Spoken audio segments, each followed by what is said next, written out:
India ਦੀ ਸਰਕਾਰ ਤਾਂ ਸਿੱਖਾਂ ਨੂੰ ਹਮੇਸ਼ਾ ਬਦਨਾਮ ਕਰਦੀ ਰਹਿੰਦੀ ਆ, ਨੋ ਮੈਟਰ ਉਹ ਕਾਂਗਰਸ ਹੋਵੇ, ਬੀਜੇਪੀ ਹੋਣ, ਈਵਨ ਖੁਦ ਹੀ ਈਵਨ ਅਕਾਲੀ ਪਾਰਟੀ ਵੀ ਹੋਵੇ, ਬਾਹਰ ਦੇ ਸਿੱਖਾਂ ਨੂੰ ਖਾਸ ਕਰਕੇ। ਹੁਣ ਇੱਕ ਵੀਡੀਓ ਸਰਫੇਸ ਹੋਈ ਆ ਵੀ ਯੂਕੇ ਦੀ ਹੋਮ ਸੈਕਟਰੀ ਪ੍ਰੀਤੀ ਪਟੇਲ, ਉਹ ਪਿਛਲੇ ਨਵੰਬਰ ਦੇ ਵਿੱਚ ਵਾਸ਼ਿੰਗਟਨ ਡੀਸੀ ਦੇ ਵਿੱਚ ਹੈਰੀਟੇਜ ਫਾਊਂਡੇਸ਼ਨ ਦੇ ਉੱਤੇ ਇੱਕ ਜਿਹੜਾ ਥਿੰਕ ਟੈਂਕ ਹੈਗਾ, ਜਿਹੜਾ ਪ੍ਰਮੋਟ ਕਰਦਾ ਕੰਜ਼ਰਵੇਟਿਵ ਪਬਲਿਕ ਪਾਲਿਸੀਜ਼ ਤੇ ਵੈਲਿਊਜ਼ ਨੂੰ, ਉੱਥੇ ਲੈਕਚਰ ਦੇਣ ਆਈ ਸੀ। ਉੱਥੇ ਉਸਨੇ ਆਪਣਾ ਕਾਫੀ ਜਿਹੜਾ ਹੈ ਜ਼ਹਿਰ ਉਗਲਿਆ। ਹੁਣ ਤੁਸੀਂ ਦੇਖੋ ਵੀ ਇੰਗਲੈਂਡ ਦੀ ਜੰਪਲ, ਇੰਗਲੈਂਡ ਦੀ ਇਹ ਹੋਮ ਸੈਕਟਰੀ ਆ, ਸਿੱਖਾਂ ਤੋਂ ਇਹਨੂੰ ਪਤਾ ਨਹੀਂ ਕਾਹਦੀ ਪ੍ਰੋਬਲਮ ਆ। ਪਹਿਲਾਂ ਤਾਂ ਇਸਨੇ ਮੁਸਲਮਾਨਾਂ ਨੂੰ ਬਦਨਾਮ ਕੀਤਾ ਵੀ ਬਹੁਤ ਸਾਰੇ ਟੈਰਰਿਸਟ ਗਰੁੱਪ ਜਿਹੜੇ ਮੁਸਲਮਾਨਾਂ ਦੇ ਹੈਗੇ ਆ। ਫਿਰ ਕਹਿੰਦੀ ਵੀ ਸਿੱਖਾਂ ਦੇ ਵੀ ਸੈਪਰੇਟਿਸਟ ਐਕਸਟ੍ਰੀਜ਼ਮ ਜਿਹੜੀ ਐਕਸਟ੍ਰੀਜ਼ਮ ਆ, ਉਹ ਬਹੁਤ ਜ਼ਿਆਦਾ ਵੱਧ ਰਹੀ ਹੈਗੀ ਆ। ਕਹਿੰਦੀ ਵੀ ਅਸੀਂ ਸਪੋਰਟ ਤਾਂ ਕਰਦੇ ਹਾਂ ਫਰੀਡਮ ਆਫ ਐਕਸਪ੍ਰੈਸ਼ਨ ਨੂੰ, ਪਰ ਜਿਹੜਾ ਇਸ ਤਰ੍ਹਾਂ ਦੇ ਵਿਊਜ਼ ਆ ਉਹਨਾਂ ਨੂੰ ਨਹੀਂ ਕਰਦੇ। ਵੀ ਇਹਨੂੰ ਪੁੱਛੇ ਵੀ ਕਿਹੜੀ ਸਿੱਖਾਂ ਨੇ ਉੱਥੇ ਜਾ ਕੇ ਤੋਪਾਂ ਗੜੀਆਂ ਤਾਂ ਕਿਹੜੀਆਂ ਗੋਲੀਆਂ ਚਲਾਤੀਆਂ। ਸੋ ਇੱਦਾਂ ਦੇ ਜਿਹੜੇ ਲੀਡਰ ਆ ਜਦੋਂ ਦੂਜੇ ਮੁਲਕਾਂ 'ਚ ਜਾ ਕੇ ਲੈਕਚਰ ਕਰਦੇ ਤੇ ਇਹਨਾਂ ਦਾ ਟੋਟਲੀ ਬਾਈਕਾਟ ਹੋਣਾ ਚਾਹੀਦਾ ਤੇ ਪ੍ਰੋਟੈਸਟ ਵੀ ਹੋਣਾ ਚਾਹੀਦਾ। ਤੇ ਆਪਣੀ ਕੌਮ ਨੂੰ ਪਤਾ ਵੀ ਲੱਗਣਾ ਚਾਹੀਦਾ ਵੀ ਭਾਈ ਜਿੱਥੇ ਤੁਸੀਂ ਬੈਠੇ ਅਮਰੀਕਾ ਦੇ ਸਿੱਖਾਂ ਨੂੰ ਆ ਕੇ ਇੱਥੇ ਇਹ ਬਦਨਾਮ ਕਰ ਗਈ ਹੈਗੀ ਆ। ਠੀਕ ਆ ਕਿ ਨਹੀਂ? ਸੋ ਇਹ ਮੋਸਟਲੀ ਕਹਿੰਦੇ ਵੀ 2020 ਖਾਲਿਸਤਾਨ ਰੈਫਰੈਂਡਮ ਨੂੰ ਲੈ ਕੇ ਹੈਗਾ, ਤੇ ਸਾਰੇ ਸਿੱਖਾਂ ਨੂੰ ਇਹ ਕਹਿ ਰਹੀ ਆ ਵੀ ਉਹਨਾਂ ਦੇ ਵਿਊ ਇਦਾਂ ਦੇ ਹੈਗੇ ਆ। ਸੋ ਇਸ ਦਾ ਇੰਗਲੈਂਡ ਦੇ ਵਿੱਚ ਵੀ ਸਿੱਖ ਤਾਂ ਕਾਫੀ ਵਿਰੋਧ ਕਰ ਰਹੇ ਆ, ਪਰ ਅੱਗੇ ਨੂੰ ਅਮਰੀਕਾ ਦੀ ਸਰਕਾਰ ਦੇ ਕੋਲ ਵੀ ਪਹੁੰਚ ਕਰਨੀ ਚਾਹੀਦੀ ਆ ਵੀ ਭਾਈ ਇਦਾਂ ਦੀ ਬੀਬੀ ਨੂੰ ਇੱਥੇ ਨਾ ਹੀ ਬੁਲਾਓ ਤਾਂ ਬੈਟਰ ਹੈਗਾ। ਜੀ।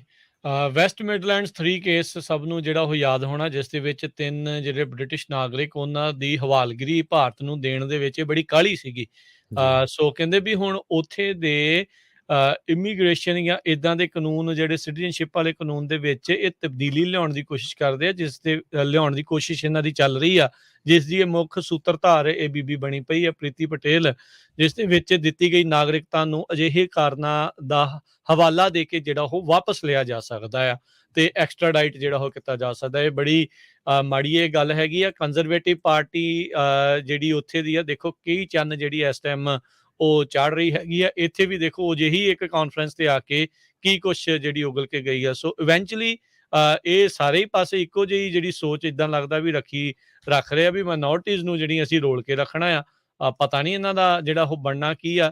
ਇਹ ਕਿਤੇ ਮੈਨੂੰ ਲੱਗਦਾ ਉਹਨੂੰ ਸ਼ੀਸ਼ਾ ਦੇਖਣਾ ਉਹਨੂੰ ਭੁੱਲ ਜਾਂਦੀ ਵੀ ਤੂੰ ਵੀ ਤਾਂ ਇੱਕ ਮਾਈਨੋਰਟੀ ਕਮਿਊਨਿਟੀ ਤੋਂ ਉੱਥੇ ਆ ਕੇ ਸੈਟਲ ਹੋਈ ਆ, ਇਹ ਕੁਛ ਹੋਇਆ ਆ ਤੇ ਉਹਨਾਂ ਖਿਲਾਫ ਹੀ ਜਿਹੜੀ ਆ ਉਹ ਦੇਖੋ ਕਿੱਦਾਂ ਜ਼ਹਿਰ ਜਿਹੜੀ ਉਗਲ ਰਹੀ ਹੈਗੀ ਆ ਤੇ ਬਦਨਾਮ ਕਰਨ ਦਾ ਜਿਹੜਾ ਇੱਕ ਹਿਸਾਬ ਦੇ ਨਾਲ ਜਿੱਦਾਂ ਨਾ ਠੇਕਾ ਹੀ ਜਿਹੜਾ ਇਸਨੇ ਲਿਆ ਹੁੰਦਾ ਆ। ਸੋ ਅਜਿਹੇ ਲੋਕਾਂ ਦੀ ਜਿਹੜੀ ਉਹ ਕੜੀ ਨਿੰਦਾ ਹੋਣੀ ਚਾਹੀਦੀ ਆ।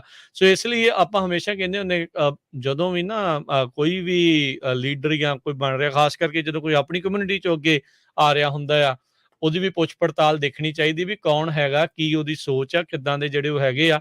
ਕਈ ਦੀ ਆਪਾਂ ਆਪਣਾ ਕਰਕੇ ਬੰਦੇ ਨੂੰ ਅੱਗੇ ਤਾਂ ਜਿਹੜੇ ਉਹ ਲੈ ਜਾਂਦੇ ਆ ਤੇ ਇਵੈਂਚੁਅਲੀ ਦੇਖੋ ਕਿੱਦਾਂ ਦਾ ਜਿਹੜਾ ਉਹ ਆਪਣਿਆਂ ਦੇ ਨਾਲ ਹੀ ਧੋਖਾ ਕਮਾਉਣ ਵਾਲਾ ਜਿਹੜਾ ਉਹ ਬਣ ਜਾਂਦਾ ਆ। ਨਾਲੇ ਕਿਹੜੀ ਇਨਸੀਡੈਂਟ ਹੋਈ ਆ ਇੰਗਲੈਂਡ ਦੇ ਵਿੱਚ ਜਿਹੜੀ ਸਿੱਖਾਂ ਨੇ ਕੀਤੀ ਆ, ਜਿਹਦੇ ਕਰਕੇ ਇੰਗਲੈਂਡ ਦੀ home minister Preeti Patel America 'ਚ ਆ ਕੇ ਬੋਲ ਰਹੀ ਆ ਵੀ ਸਿੱਖ ਜਿਹੜੇ ਆ ਇਹਨਾਂ ਤੋਂ ਖਤਰਾ ਹੈਗਾ, ਸਿੱਖ ਮਿਲੀਟੈਂਸੀ ਤੋਂ ਖਤਰਾ। ਕਿਹੜਾ ਸਿੱਖਾਂ ਨੇ ਉੱਥੇ ਜਾ ਕੇ ਇਦਾਂ ਦੀ ਕੋਈ ਕਾਰਵਾਈ ਕੀਤੀ ਆ? ਇੱਕ ਕੋਈ ਹੀ ਹੈ ਕੋਈ ਕੀਤਾ ਨਾ record? ਵੀ 50,000 ਲੱਖ ਤੋਂ ਵੱਧ ਜਿਹੜੇ ਸਿੱਖ ਆ ਉਹ ਮਰ ਗਏ ਇਹਨਾਂ ਵਾਸਤੇ, ਯੂਕੇ ਵਾਲਿਆਂ ਵਾਸਤੇ, ਬਸ ਉਸ ਦਾ ਹੀ ਜਿਹੜਾ ਦਗਾ ਕਮਾਈ ਜਾਂਦੇ ਆ।